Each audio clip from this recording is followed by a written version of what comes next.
Hải Dương.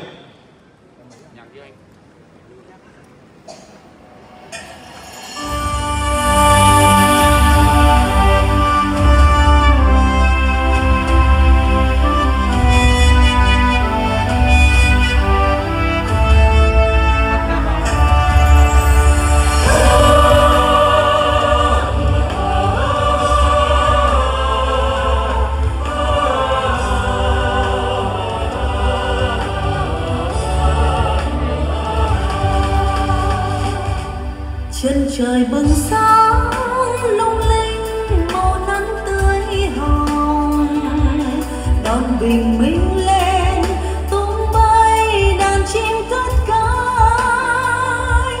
Ta chào ngày mới, nụ cười rạng rỡ xuân ngời. Đất trời bao la mênh mang gió hát reo ca. Xin chào thành phố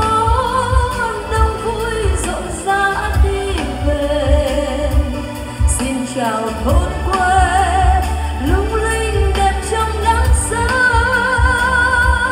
Xin chào ngày mới rộn ràng nhịp sống dâng tràn. Xin chào quê hương xứ Đông rạng rỡ mặt trời.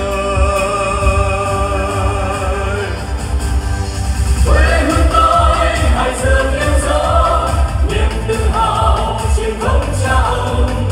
Hôm nay mang trong mình sức trẻ, cùng chung tay xây đắp tương lai. Vươn xa hơn ngàn chi gian khó, dù đường dài còn lắm chông gai. Bay cao hơn các cao cháy bỏng, để Hải Dương rạng rỡ mặt trời lên.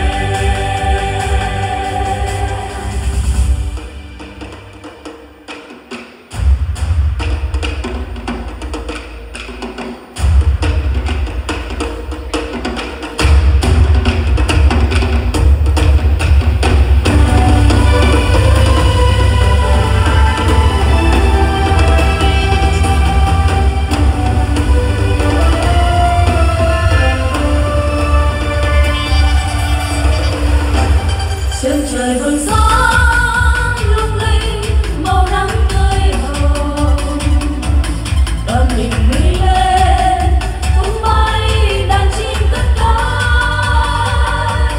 Ta chào ngày mới, nụ cười rạng rỡ xuân ngời. Đất trời bao la mênh mang gió hát reo ca.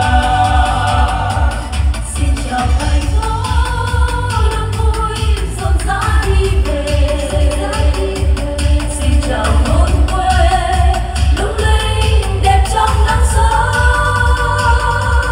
Xin chào ngày mới rộn ràng nhịp sống dâng tràn. Xin chào quê hương xứ Đông rạng rỡ mặt trời. Quê hương tôi Hải Dương yêu dấu, niềm tự hào truyền thống cha ông. Hôm nay mang trong mình sức trẻ, cùng chung tay xây đắp tương lai.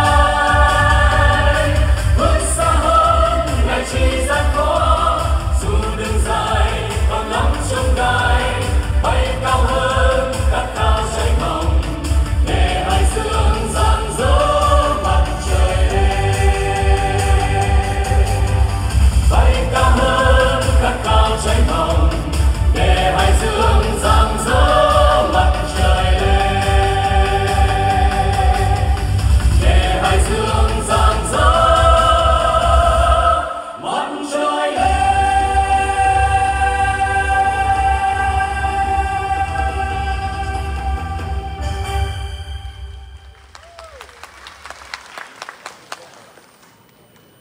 Tiếp theo chương trình, xin mời tiết mục độc tấu đàn bầu Xa Khơi